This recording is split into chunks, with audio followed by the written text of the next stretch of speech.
व्यवस्था परिवर्तन की आवश्यकता इसलिए पड़ी। चोरियां कितनी बढ़ गई बताओ आप, चोरियां इतनी बढ़ गई, कोई गरीब आदमी अपने पूरी जीवन की मेहनत करके और अपनी बच्ची के लिए या बच्चे के लिए रखता, भाई शादी के टाइम में काम करूंगा, चोर आते हैं पैसा लेके भाग जाते हैं, पुलिस में मुकदमा दर्ज होता है।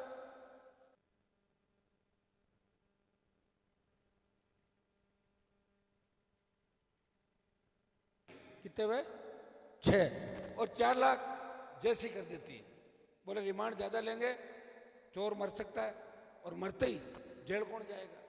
ये भी सही है, मरते ही नेता बॉडी लेके बैठ जाते हैं, ये भी सही है। पुलिस कई मामलों में ठीक भी है, लेकिन कई मामलों में गड़बड़ है, क्योंकि चोरी के मामले में सजा का प्रावधान बहुत छोटा है, छूट जाते हैं, चोरों की आदत पड़ जाती है, फिर वो धीरे धीरे बड़े चोर बन जाते हैं।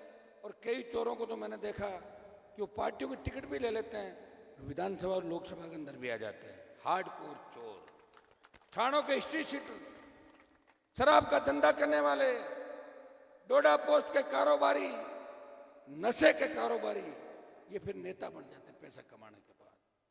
ये तो नेताओं की ड्रेस को मैंने थोड़ा चेंज किया है, पहले सारे के सारे कुर्ते पजामा बना घूमते थे सारे के सारे, मैं पैंट शर्ट में आया तो थोड़ा पैंट शर्ट भी का भी चलन हुआ कि नहीं हुआ, कुर्ते पजामा कम दिख रहा है मुझे, सारे पैंट शर्ट वाले थे। भाइयों, हमें व्यवस्था परिवर्तन की इसलिए आवश्यकता पड़ी कि किसी की चोरी हो जाए तो उसका पूरा माल बरामद हो। पीसी जेसी के चक्कर में आम आदमी मारा जाता है, और यह हालात आप देख रहे हो। आज स्थिति ये हो गई कि ढाणी के अंदर रहने वाला परिवार सुरक्षित नहीं है, लोग आते हैं मर्डर करके चले जाते हैं, ब्लाइंड मर्डर खुलते ही नहीं। इस प्रदेश में कितने ऐसे ब्लाइंड मर्डर हैं। मेरे नागौर के अंदर तो एक थानेदार को मार दिया था, श्री बालाजी के थानेदार की हत्या कर दी, आज तक नहीं खुला मर्डर। जब पुलिस अपने ही लोगों की हत्या को नहीं खोल पा रही है तो आप क्या उम्मीद कर, टाइम ही नहीं पुलिस को, नेताओं की एस्कॉर्ट करे, जजों को एस्कॉर्ट करे, इतनी सी 20 पुलिसकर्मी। अब एमएलए साहब नाराज हो तो उनकी हाजिरी देने थानेदार जी को हटा देंगे सत्ता पक्ष वाले। कभी एमपी साहब हो तो सत्ता पक्ष, क्या तूने मेरी बात नहीं सुनी, डिजायर ये लो लिखाओ। और जब डिजायर से ही पोस्टिंग हो रही है तो पुलिस अपना काम नहीं कर सकती। स्वतंत्र एजेंसी के रूप में इनको अलग थलग काम करने दिया जाए, जिस तरह चुनाव आयोग काम कर रहा है। चुनाव आयोग काम कर रहा है तो आप देख रहे हो कि चुनाव आयोग के डर से डीजे वीजे भी कम बज रहे हैं, मैंने देखे कम बज रहे हैं शेखावाटी के अंदर, पहले माता धूम धां डीजे कितने बजते थे। इसी तरह पुलिस को स्वतंत्र एजेंसी के रूप में काम करने के लिए अलग से करना चाहिए, ताकि वो कुछ कर सके। ये पहुंचते हैं कोई जांच के नजदीक, कॉल डिटेल निकालते हैं, जब पहुंचते अपराध खुलने वाला, इससे पहले फाइल चेंज हो जाती है। अगला होता वो सोचे यार ध्यान रखना भैया मेरा आदमी है, सोचे मेरी टर्म तो यार पड़े रहने दो, अगला करेगा, डिप्टी करेगा, एडिशन करेगा। ये हालात राजस्थान के अंदर है। और मैं जहाँ खड़ा हूँ, अब तो आप में और मारवाड़ में कोई अंतर नहीं रहा। अपराध में तो धीरे धीरे हरियाणा यूपी जो बढ़ता उधर चला गया, बाड़मेर के अंतिम छोर तक। सब ज्यादा खराब कौन हो रहे हैं? अपने बच्चे हो रहे हैं। मैं ऐसी व्यवस्था चाहता हूं कि सशक्त लोकायुक्त, पिछले 20 साल के अंदर लोकायुक्त की जो रिपोर्ट है वो ये कह रही है, और लोकायुक्त किसको रिपोर्ट कर रहा है? मुख्यमंत्री को। कोई व्यक्ति अगर मुझे ये कहे कि हनुमान जी हम रिपोर्ट करेंगे आपके खिलाफ मुकदमा दर्ज करो, मैं थोड़ी करूंगा, मेरे हाथ से मेरे खिलाफ करता है क्या कोई आदमी? वो सीएम को रिपोर्ट करते हैं कि इस प्रदेश के मुखिया के खिलाफ मुकदमा दर्ज करें, तो सीएम अपने खिलाफ कैसे करेगा?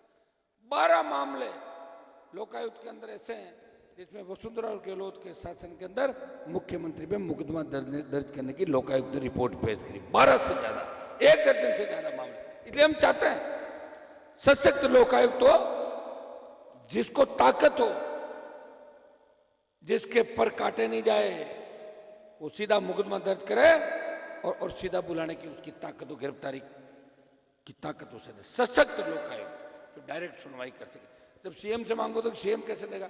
आज भी क्या हो रहा है, एसीबी किसी को ट्रैप करती है, रंगे हाथों पकड़ती है, सरकार अभियोजन स्वीकृति नहीं देती और केस ठंडे बस्ते में, और पकड़े गए चोर वापिस उसी इलाके में डंडा लेके आते हैं। वो कह रहे क्या कर लिया मेरा, पकड़ लिया था ना एसीबी ने, क्या हो गया? तो लोग डर जाते हैं। कि यार ऐसी भी जो पकड़ाओ कुछ नहीं हुआ तो जैसा कहे वैसा ही करो। ये लूट खसोट की दुकान राजस्थान में खुल गई। पॉलिटिक्स में भी लोग व्यापार करने के लिए आते हैं और नौकरियों में भी ऐसे थाने और ऐसे सर्किल देखते हैं जहां आमदनी ज्यादा हो। मेरे उधर नहीं लगना चाहते पुलिस वाला कोई भी, कम लगना चाहते। तो भी क्या कर रहे हो, गड़बड़ मत करना, सुधारी रोज का ही काम है। नहीं तो एमएलए साहब को सेट किया, एमपी साहब का हिस्सा बांधा, चलते रहो, कोई पूछने वाला नहीं। तो भाइयों मैं ये आपको संदेश देना चाहता हूं कि हमारा मकसद ये है। इस प्रदेश के अंदर आप देखिए, दिल्ली में मैं लोकसभा के अंदर हूं, सेंट्रल हॉल के अंदर जब हम सारे एमपी बैठते हैं, बात चलती है तो पूछते राजस्थान की क्या हालचाल है, तो मैं कहता हूं लड़ रहे हैं मजबूती से। बोले क्या लड़ रहे हो, एक बार बीजेपी एक बार कांग्रेस, सीधा सा समीकरण है, कहने की जरूरत नहीं। वहां तो लोग कांग्रेस बीजेपी के अलावा वोट ही किसी को नहीं डालते।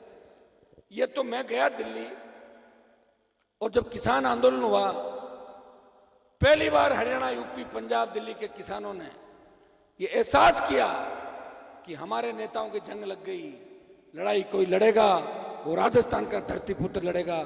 मेरे पास इकट्ठा होकर आए, बोले हनुमान जी आप सत्ता छोड़ दो, मोदी का साथ छोड़ दो, हमारे नेताओं के जंग लग गया, हमारे नेता खट्टर और मोदी की गुलामी कर रहे हैं, किसान कौम की उम्मीद आप हो, आप जवान हो और एक बार सत्ता छोड़ोगे तो किसानों को ऊर्जा मिलेगी।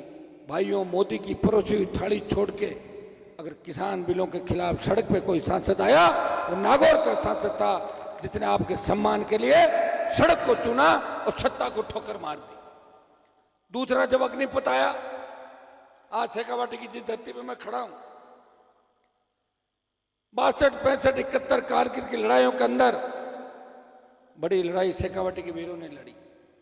और तो और सुभाष चंद्र बोस की आजाद हिंद फौज के अंदर जब गिनती करेंगे, सबसे बड़े स्वतंत्रता सेनानियों की अगर गिनती होती है तो शेखावाटी का नाम इतिहास के पन्नों में लिखा गया है। शेखावाटी के सबसे ज्यादा जवान लड़े।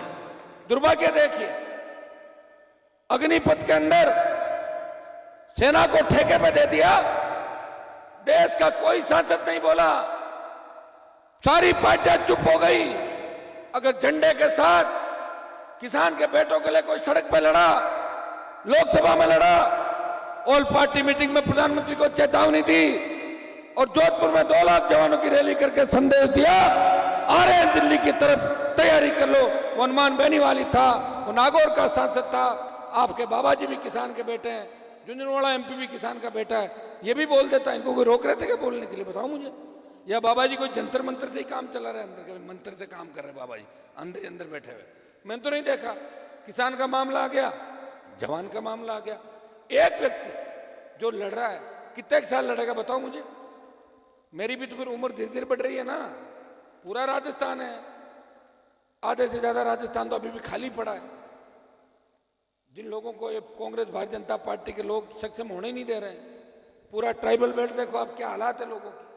यही राजस्थान था जब गहलोत और वसुंधरा के समय भूख से मौतें हुई थी, लोग भूखे मरते मर गए थे। मैं गया था 12 के उस इलाके के अंदर।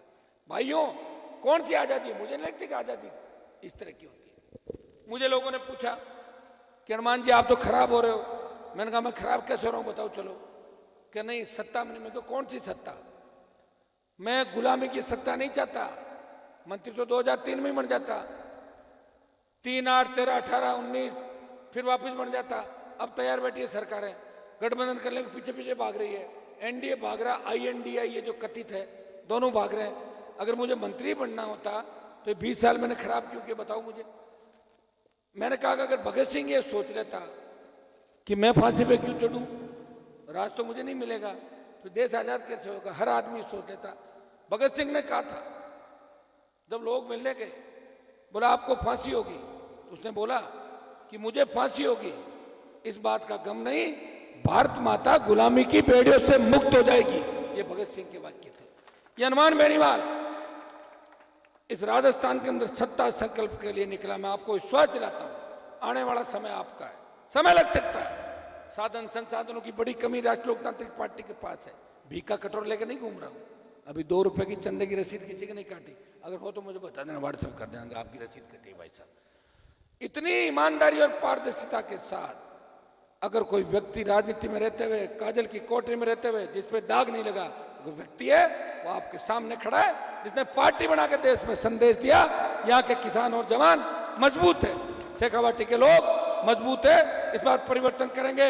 मारवाड़ से तूफान चलेगा आरएलपी का, और शेखावाटी में अगर आपने सुनामी बना दिया तो सत्ता के शिखर पे इस बार किसान का बेटा बैठेगा।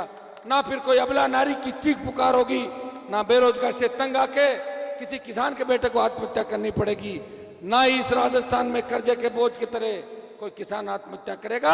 आपकी खुद की सरकार हो जाएगी। इसके लिए उठो, वोट डाल दो। बोतल का चिन्ह आ जाए, जाति पाति मत देखो, हर जगह हर जाति के एक जाति को उम्मीदवार बनाए कि, और बन भी गए तो क्या कर लिया, 50 थे ना अपने लोग, बन गए थे क्या मुख्यमंत्री। एक चीज देखना, चिन्ह आए 12 बजे तक वोटिंग कर दो उससे चिन्ह पे। मैं ऐसे पूछूंगा आप लोगों से, बात करूंगा, मैं ऐसे नहीं हूं कि जबरदस्ती थोप दूं जाके। मेरे पास भी समय कम है भाई, लिमिटेड समय है। अभी तो पूरे राजस्थान में यात्रा ही नहीं कर पाया, बीच में छात्र संघ के चुनाव वाला मामला आ गया, बच्चे आए मेरे पास, भाई साहब चुनाव बंद करा दिया सरकार ने, मेरा तो संगठन भी नहीं है, कांग्रेस बीजेपी के एनएसयू संगठन है, तो बोले आप लड़ाई लड़ो। मैंने लड़ी लड़ाई बच्चों की, 1 महीना बच्चों के लिए लड़ता रहा कि छात्र संघ के चुनाव कराओ, रैली करी, बच्चे तो नहीं आए, आरएलपी के कार्यकर्ता जरूर आए थे सारे के सारे रैली के अंदर, छोटन जी थे वहां पे, और 2.5 घंटे बरसात में खुद भीगा बच्चों के साथ। हमें क्या पता अचानक बारिश आ जाएगी, नहीं तो बारिश वाला वो टेंट लगा लेते जिसमें पानी नहीं आता, तिरपाल लगाते। दुर्भाग्य देखिए, लेकिन भीग के मैंने संदेश दिया, आप अकेले नहीं हो, दुख सुख के अंदर मैं आपके साथ खड़ा हूं, आप चिंता नहीं करें। लेकिन मैं लड़ते लड़ते कितना लड़ूंगा ये तो बताओ। 5 साल आप भी तो मेरा कहना मान लो, एक बार वोट ही तो डालना, और क्या करना है, और थोड़ी मांग रहे हैं आपसे कुछ, जाके वोट दे देना राष्ट्रीय लोकतांत्रिक पार्टी को। मेरे पास नौजवानों की ताकत है। देश को आजाद किसने कराया? नौजवानों ने। अगर नौजवान बलिदान नहीं देते, झांसी की रानी नहीं लड़ती, तात्या टोपे, मंगल पांडे, भगत सिंह नहीं लड़ते, देश आजाद नहीं होता। भाइयों, अपनी ताकत को पहचानो, और इस बार एक चीज देख लो, मुकाबला राजस्थान में किन किन लोगों का है, कौन कौन चेहरे मुकाबले में। अशोक गहलोत, भारतीय जनता पार्टी के 12 तेले थे दूल्हे और एक लुटेरी दुल्हन 13। एक राष्ट्रीय लोकतांत्रिक पार्टी है, दूसरे सब चेहरों को देख लेना। जब वो चिन्ह बोर्ड देने जाओ तो उसमें देखना कि जहां बोतल का चिन्ह है उसमें हनुमान बेनीवाल की परछाई आपको नजर आनी चाहिए, तब जाके वोट आरएलपी पार्टी को पड़ेगा। मुझे पूरा भरोसा कि शेखावाटी का जवान इस बार बदलाव करेगा। वो मारवाड़ के जवानों से बढ़ के हनुमान बेनीवाल की नई जो किसान जवान की राष्ट्रीय लोकतांत्रिक पार्टी है, इसको मदद करेगा। आपको बहुत बहुत धन्यवाद। श्री माधोपुर की जो भी समस्याएं उनका समाधान करेंगे, आप निश्चिंत रहें।